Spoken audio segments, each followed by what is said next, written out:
와, 이건 정말 미쳤다는 말밖에는 할 말이 없네요. 아니, 요즘 넷플릭스 주가 움직이는 거 보면 다들 그런 생각 안 드세요? 무슨 심장이 쫄깃해지는 롤러코스터도 아니고 하루는 막 폭등했다가 바로 다음 날은 그대로 곤두박질 치고 도대체 이 회사의 진짜 값어치가 얼마인지 어디에 있는 건지 감조차 안 잡힙니다. 그래서 오늘 이 복잡하게 얽힌 실타래를 한번 제대로 풀어보려고 합니다. 정말 어렵게 모셨습니다. 김 분석가님 나와주셨습니다. 안녕하세요. 네, 안녕하세요. 분석가님, 지금 투자자들 머릿속이 진짜 터지기 일보 직전입니다. 그래서 다들 제일 궁금한 게 사실 딱 이거 하나예요. 지금 눈앞에 벌어지는 이 혼돈, 이걸 과연 엄청난 기회로 보고 뛰어들어야 하는 건지 아니면 그냥 쳐다도 보지 말고 피해야 할 위험 신호인 건지. 대체 뭡니까? 뭐가 이 회사를 이렇게 정신 못 차리게 흔들고 있는 겁니까? 네, 바로 그 지점이 오늘 이야기의 핵심입니다. 진행자님 말씀 그대로 지금 시장의 노이즈, 그러니까 불필요한 소음이 너무 많거든요. 하지만 진짜 답은 자극적인 뉴스 헤드라인 같은 데 있지 않습니다. 넷플릭스의 본질을 꿰뚫어 보려면 딱 이 세 가지를 차례대로 봐야 합니다. 첫 번째는 돈은 엄청 잘 버는데 왜 주가는 이렇게 불안한가? 이른바 수익성의 역설이고요.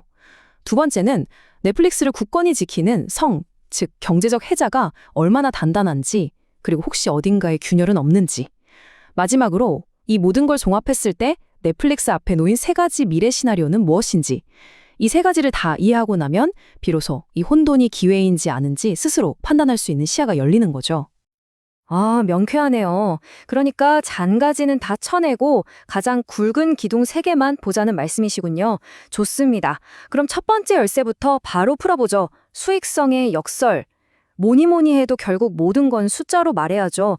분석가님, 넷플릭스 그래서 돈 얼마나 잘 벌고 있습니까? 까놓고 한번 보죠. 자, 첫 번째 숫자부터가 사실 압도적입니다. 한번 보시죠. 2024년 기준으로 넷플릭스에 매달 돈을 내는 전 세계 유료 구독자 수가 드디어 3억 명을 넘어섰습니다. 3억 명이요? 잠깐만요. 그럼 우리나라 인구의 거의 6배가 매달 넷플릭스에 돈을 내고 있다는 소리잖아요. 바로 그겁니다. 이게 그냥 사람이 많다 수준의 이야기가 아닙니다. 무려 190개가 넘는 나라에서 이런 기반을 만들었다는 건 말 그대로 미디어 역사상 한 번도 없었던 글로벌 제국을 건설했다는 뜻입니다. 지구상에 이 정도 규모의 유료 구독자를 가진 미디어 회사는 그냥 없다고 보시면 됩니다. 모든 돈은 바로 여기서부터 시작되는 겁니다. 그리고 이 막강한 3억 명의 구독자가 곧바로 이 숫자를 만들어냅니다.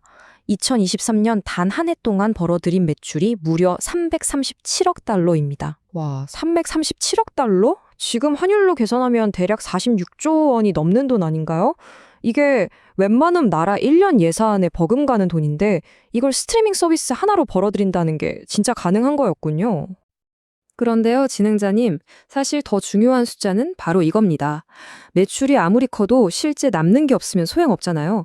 넷플릭스는 2023년에만 영업이익으로 69억 달러, 우리 돈으로 약 9조 5천억 원을 남겼습니다. 아니, 잠깐만.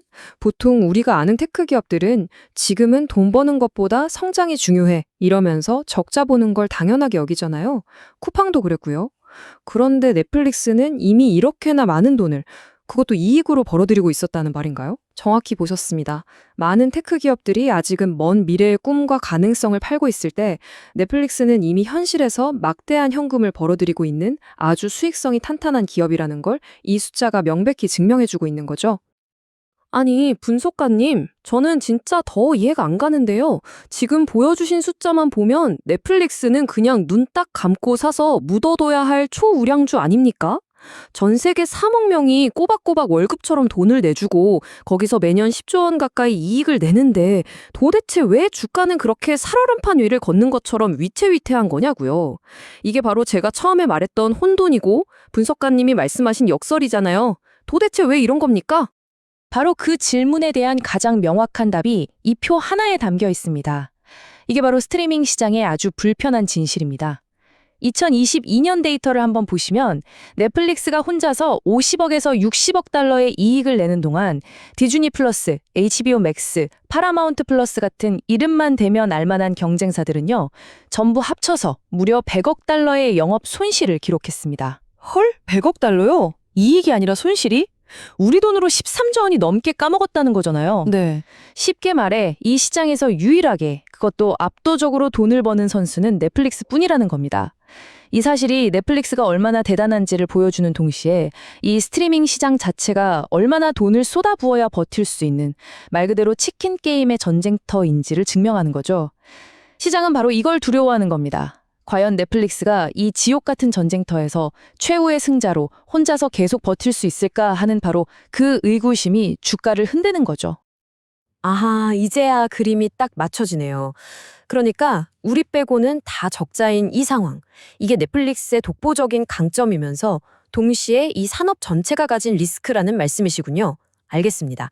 그럼 결국 관건은 이 압도적인 수익성을 어떻게 지켜내느냐 이거겠네요. 넷플릭스가 이 피 튀기는 전쟁터에서 자기 왕좌를 지키기 위해 쌓아 올린 그 성벽, 경제적 해자라는 건 구체적으로 어떤 것들이 있나요?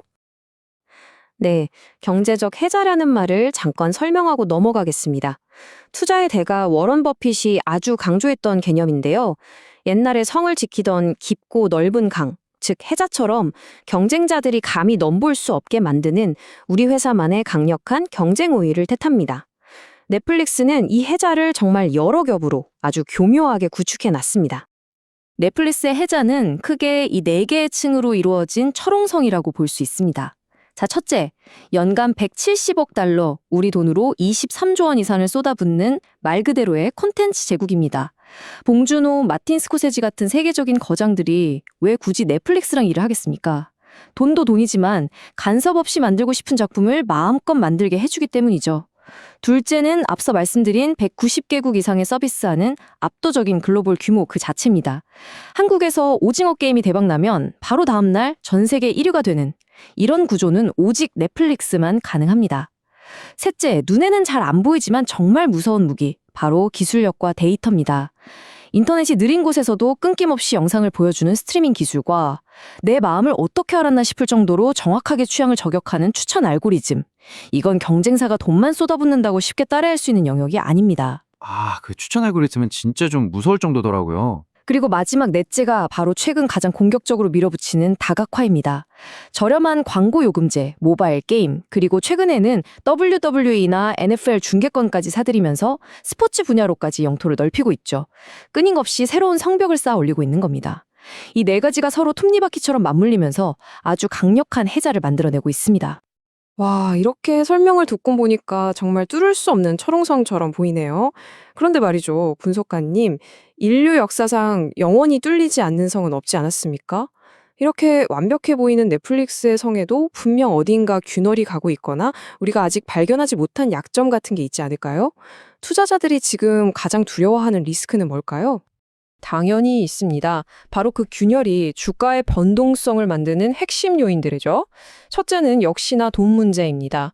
컨텐츠 제작비는 해마다 천정부지로 치솟고 있는데 과연 언제까지 감당 가능할 것인가? 자칫 밑빠진 독에 물 붓기가 될 수 있다는 우려죠. 둘째, 디즈니, 아마존 같은 경쟁자들은 돈도 무지막지하게 많고 수십 년간 쌓아온 막강한 IP를 가지고 있습니다. 그들을 스트리밍에서 좀 까먹어도 다른 사업부에서 벌충할 체력이 되거든요. 셋째, 구독자 수가 이제 거의 꽉 찼다. 포화 상태에 이르렀다는 분석이 계속 나옵니다. 더 이상 새로 가입할 사람이 거의 없다는 말이군요. 네, 그럴 수 있다는 거죠. 넷째, 최근 아주 강력하게 밀어붙이는 계정 공유 단속. 이게 단기적으로는 매출을 올리는 데 도움이 되지만 사용자들의 반발을 사서 오히려 이차를 유발할 수 있는 양날의 검입니다. 당장 돈은 벌지만 넷플릭스의 쿨하다는 이미지를 깎아먹을 수 있죠. 그리고 마지막으로 만약 워너브라더스 같은 거대 기업을 인수하려고 할 때마다 부딪힐 수밖에 없는 미국 정부의 반독점 규제라는 거대한 벽입니다. 정부가 미디어 공룡의 탄생을 그냥 보고만 있지는 않을 거라는 거죠. 이 5가지가 현재 넷플릭스가 가진 가장 큰 아킬레스건이라고 할 수 있습니다. 자, 그럼 이제 가장 중요한 마지막 질문으로 넘어가 보겠습니다. 지금까지의 이야기를 다 종합해서요. 압도적인 수익성, 철옹성 같은 해자, 그리고 방금 짚어주신 아킬레스건까지. 이 모든 걸 고려했을 때 넷플릭스의 미래는 과연 어떤 모습으로 그려질까요? 투자자들이 밤잠 설치면서 궁금해하는 바로 그 부분입니다. 앞으로 펼쳐질 수 있는 가장 가능성 있는 3가지 시나리오를 구체적으로 한번 그려주시죠. 첫 번째는 가장 긍정적인 제국의 확장 시나리오입니다. 예를 들어 규제 당국의 엄청난 반대를 뚫고 넷플릭스가 워너브라더스를 인수하는 데 성공했다고 한번 상상해 보시죠. 그럼 HBO의 왕자의 게임, 해리포터, 배트맨과 슈퍼맨이 있는 DC 코믹스까지 전부 넷플릭스 것이 됩니다. 와, 이거 뭐 상상만 해도 게임 끝나는데요. 거기에 더해서 10년간 50억 달러를 투자한 WWE 중계나 NFL 크리스마스 경기 독점이 그야말로 대박을 터뜨려서 새로운 구독자를 엄청나게 끌어온다면 넷플릭스는 더 이상 스트리밍 회사가 아니라 디즈니마저 뛰어넘는 압도적인 미디어 제국이 되는 겁니다. 이 시나리오가 현실이 된다면 주가는 지금과는 아예 차원이 다른 수준으로 재평가될 수밖에 없습니다. 반대로 최악의 상황도 염두에 둬야 합니다. 성벽이 무너지는 시나리오입니다. 야심차게 추진했던 워너브라더스 인수는 결국 규제에 막혀 좌절되고 천문학적인 돈을 쏟아부은 스포츠 중계는 생각보다 돈이 안 돼서 승자의 저주에 빠지는 겁니다. 그 틈을 타서 디즈니와 아마존이 공격적인 투자로 시장 점유율을 팍팍 뺏어오고 구독자 수가 정체를 넘어서 감소하기 시작한다면 상상하고 싶지도 않네요. 그렇게 되면 넷플릭스는 더 이상 혁신적인 성장주가 아니라 KT나 SK텔레콤 같은 통신주처럼 안정적이긴 하지만 더 이상 매력은 없는 그런 저성장 기업으로 전락할 수 있습니다. 만약 이 시나리오가 현실화된다면 주가는 지금보다 훨씬 더 큰 폭의 조정을 겪을 수밖에 없겠죠. 자, 마지막으로 현재까지 나온 데이터를 종합했을 때 가장 가능성이 높다고 판단되는 통치는 계속된다 시나리오입니다. 가장 현실적인 시나리오다 이 말씀이시군요. 그렇습니다. 워너브라더스 같은 초대형 M&A라는 모험 없이 지금 잘하고 있는 광고 요금제를 시장에 성공적으로 안착시키고 계정 공유 단속을 통해 수익성을 꾸준히 개선해 나가는 그림입니다. 스포츠는 초대박까지는 아니더라도 안정적인 추가 수익원으로 자리를 잡고요.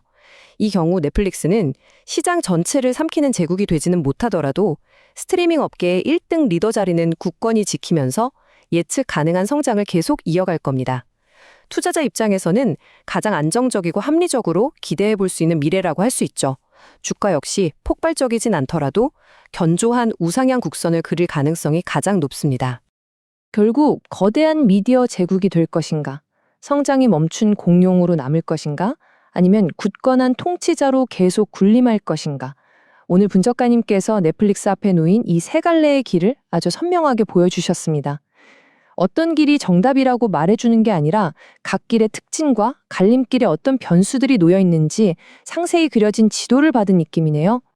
자, 이제 지도는 펼쳐졌고 세 갈래 길은 모두 제시되었습니다.